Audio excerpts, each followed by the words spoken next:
Sabahınız xeyir olsun bir də. Açayıb drakonları bırakayım ayrıya.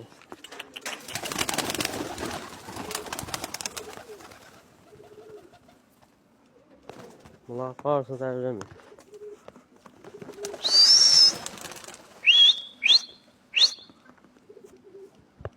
Qara soğuklar çıxıb bayra. Ağappağıyı, qara soğuklar. Drakonlar da getdilər. Sana valla. Sana da setkadan bakın. Son bayra ya.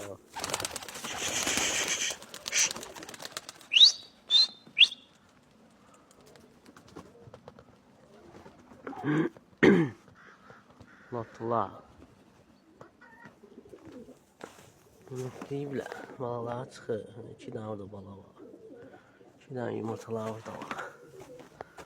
Bir dənə bala burada var. Burada da bala var. Burada da bala var. Görürsünüz.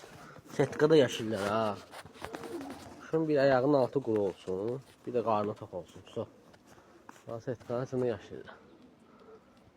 Bir də balanın üstə oturan kuş olsun. Kuş oturmur balanın üstündə. Bunlar yapışırlar balanın üstündə.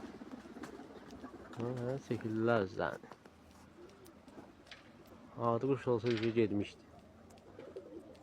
Üstlerine bir tane kuş var, baba getdi. Ne bir tane kuş var, getdi üstlerine. Şimdi ise baş alıp gedir. Ana getdilər bunlar. Ne vuruşurlar. Namus var ya, pişireceği var. Düşdülər adama.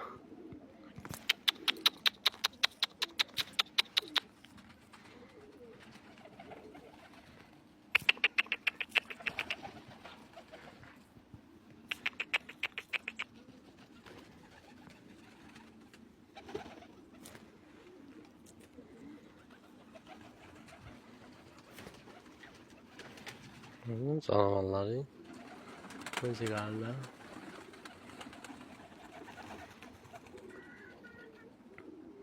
Latılar deyil, latılar.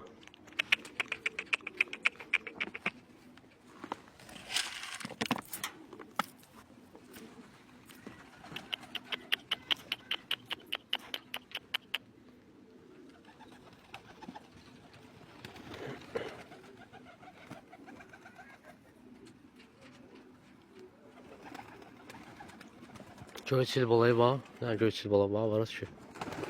Hardansa çıxıb getdi. Küllə kimi getdi ya.